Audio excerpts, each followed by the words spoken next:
A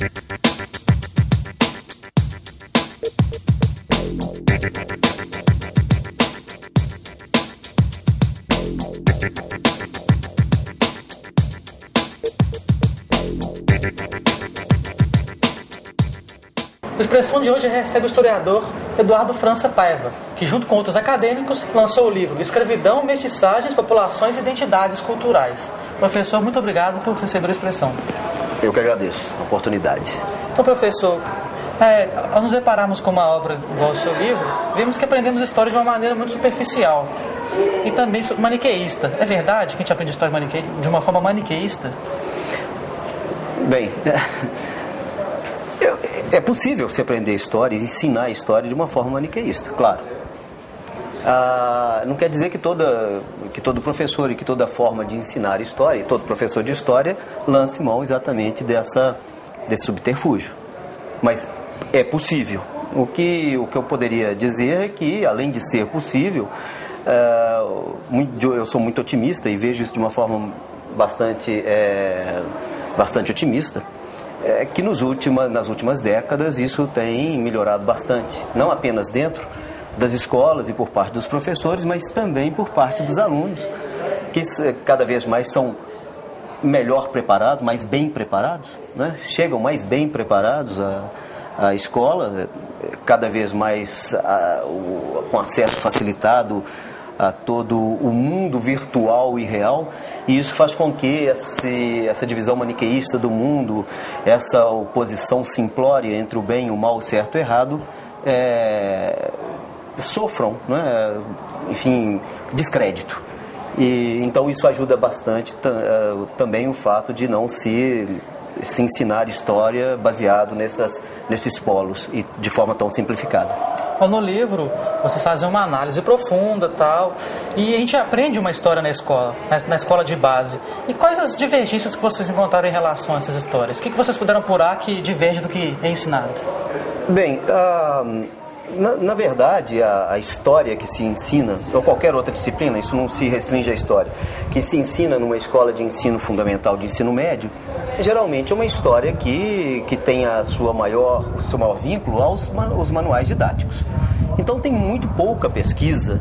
Os historiadores, os professores não estão ali fazendo pesquisa, eles estão basicamente reproduzindo o que os manuais didáticos trazem, na maior parte das vezes. Não quer dizer que não haja, mas na maior parte das vezes essa é a relação de ensino nessas instituições, não é? De ensino fundamental e ensino médio. No caso do ensino superior ou de uma universidade, pensa-se ou deseja-se exatamente o contrário, que exista uma pesquisa muito mais aprofundada, muito mais sólida, e a partir dessa pesquisa individual e em grupo, né, que se ensine, especificamente falando da história, que se ensine uma história revisada, uma história renovada, uma história que coloque enfim, a discussão, novos conceitos, novos problemas. Então, são dois polos muito diferentes também. Não seria de se esperar outra coisa. A história nos dois polos é uma história igualmente diferente.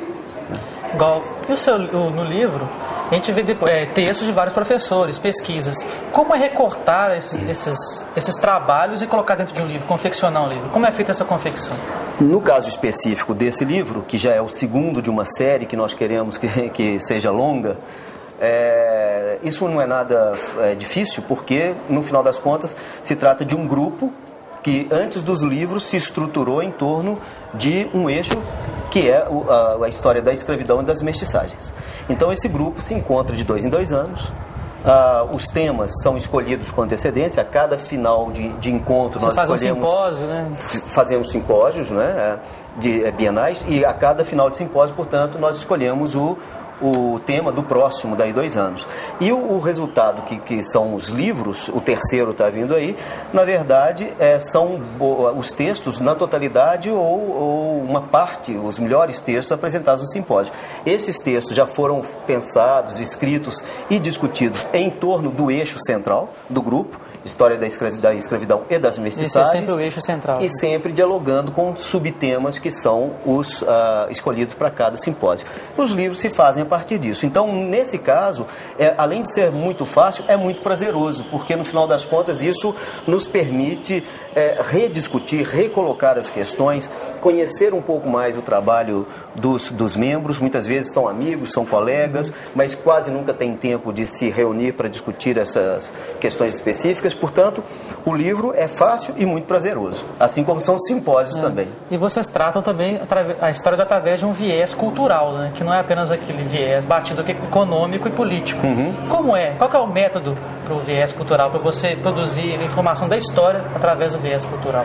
Não se trata exclusivamente de um viés cultural, mas é bem verdade que é um dos eixos aí claros do livro, que é também do grupo.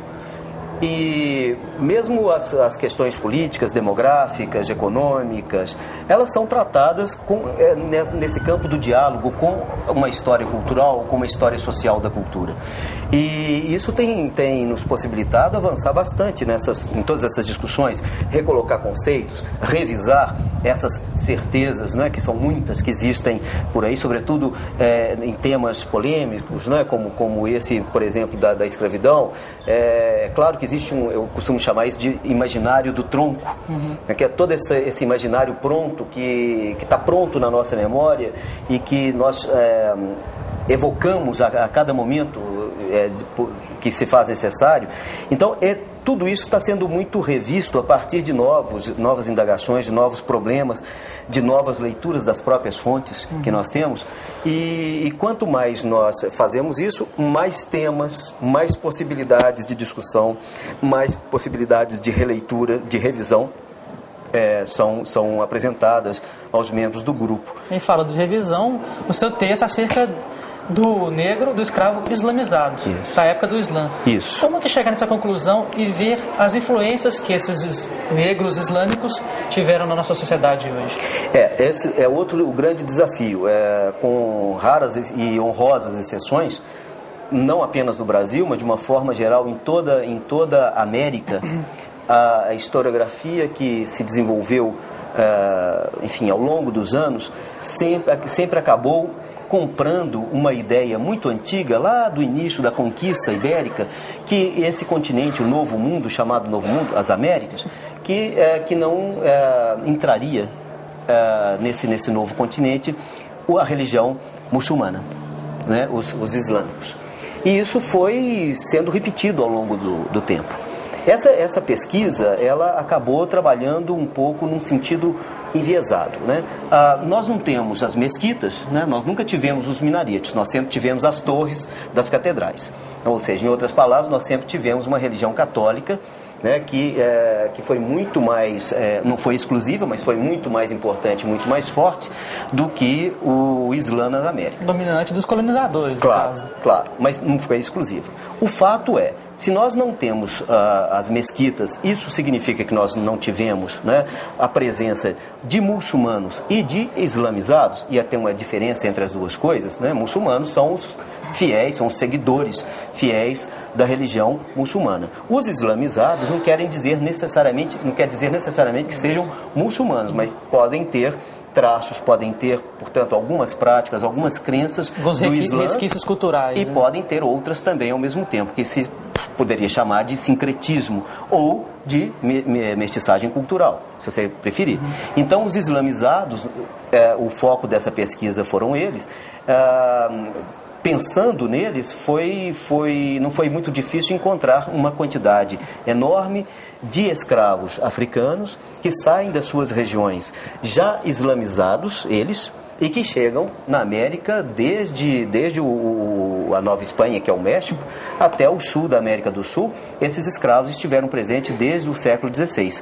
Então, falar que nunca entrou a religião muçulmana ou que nunca os islamizados entraram na América, cada vez mais se transforma em uma verdade que não se sustenta. Portanto, ninguém mais acredita nisso. O erro da historiografia, no caso. Exatamente. Então, esse é o papel da historiografia mesmo, é fazer novas pesquisas, é fazer novas revisões. Essa é uma é uma das questões tratadas nesse livro. A presença, portanto, da religião muçulmana e dos islamizados no Brasil. E qual que era a visão do Islã nessa época pós-cruzada para o mundo europeu?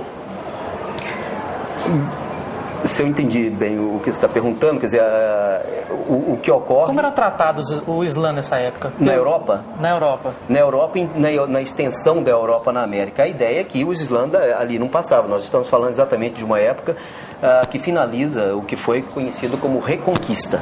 Né? Então, um dos marcos é 1492, quando os reis católicos da Espanha conquistam Granada, que era a última fronteira do Islã. O último sultanato. E a partir disso, então, se completa um processo de 700 anos de reconquista católica da Península Ibérica, que inclui também Portugal.